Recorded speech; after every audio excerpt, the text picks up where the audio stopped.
Hey there, Wargamers, and welcome back to another Wargames Delivered video. Be sure to visit us at wargamesdelivered.com to get all the paints, miniatures, and supplies used in this video, and also to refer a friend. You guys will both get a $15 discount, and with that, let's get into the video.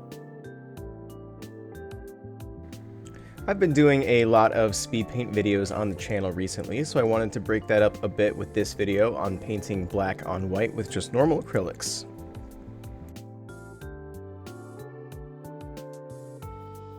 And here I decided to use an ARC Trooper from Star Wars Legion as an example for this video. I figured this would be a great practical application for this video that you could use on Stormtroopers, White Scars from 40k, and plenty of other factions.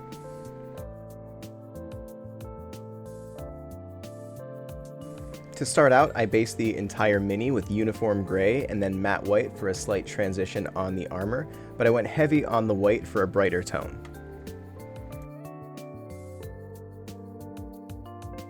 And here we're using uniform gray from the Army Painter to cover a few armor panels and some other accent details.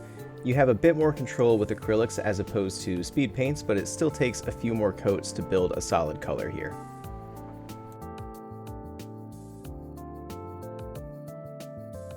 And I will be sticking to all acrylics in this video, and washes as well, just to mix things up a bit from the speed paint videos we've done recently. I've been using the new speed paints almost exclusively since I got them, even in my own free time, so it's good to go back and practice with other techniques in the hobby. When using acrylics, I always thin them down with a bit of water to really get nice even coats. The mixing medium is a good solution to thinning your paints down as well, but I really like that more for wet blending.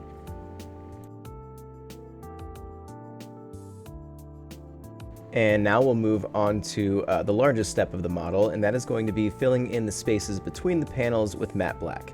This step can be very difficult because the panels are white, but use a very fine brush and apply thin layers, and you should have decent results here. We'll also be picking out a few other details like the gun, the gloves, and his visor with this color.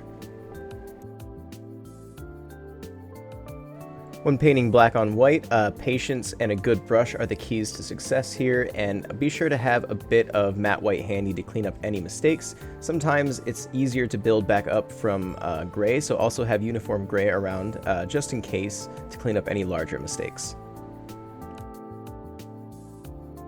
Now, if you guys would like to try out any of the paints used in this video, please be sure to check out the link below. Specifically, the Wargames Delivered Ultimate Selection box has every single paint that you'll see in this video, and also a couple of the brushes that I'm using. And also, if you guys would like to try out any of the new speed paints, we do have a pre-order that is live now for them. Be sure to check out that link in the description below as well.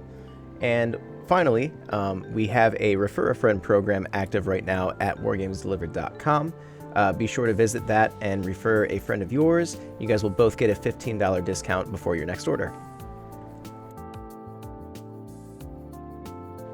As you can see, working between the panels can be a very tedious process, especially with a color that will really show if you make a mistake. I try to look at these as good practice for brush control and pin washing.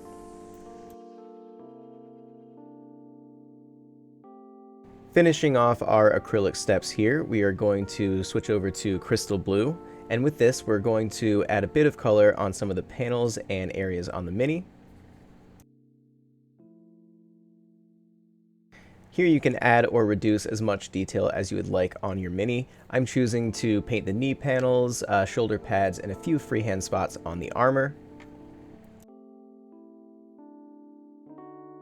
And again, as with all acrylic steps, you'll want to use about 2 to 3 thin coats of this for a nice solid color. I'm looking to replicate the 501st Legion from Star Wars for this mini, but you can really apply this with any color depending on how you'd like to customize your army. And for the final step, we will be using dark tone from the wash line by the Army Painter. And here I'm using a fine brush to pin wash all of the recessed areas of the white panels. This will add some shadows and create the shell-like kind of quality of the clone's armor. My advice here is to use this just like you would use a speed paint, but thin it with water instead. And you can use the wash out of the bottle for a darker effect. The main point of this step is to add a bit of realism to the model and to make it look like the armor has been worn and used.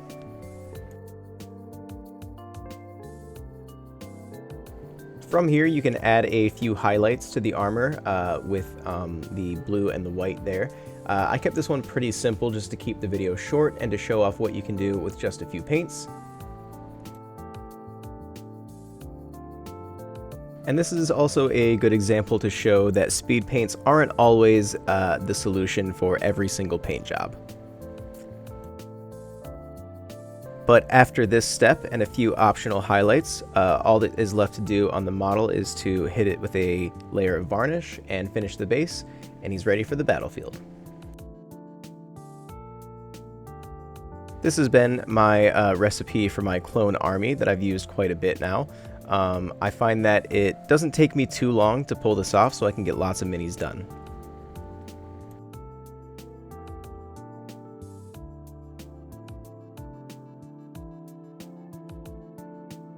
Thank you guys so much for watching. Be sure to like, comment, and subscribe if you enjoy our painting tutorials. And also be sure to check out the top link in the description for the giveaway attached to this video. Thanks again, guys, and happy wargaming.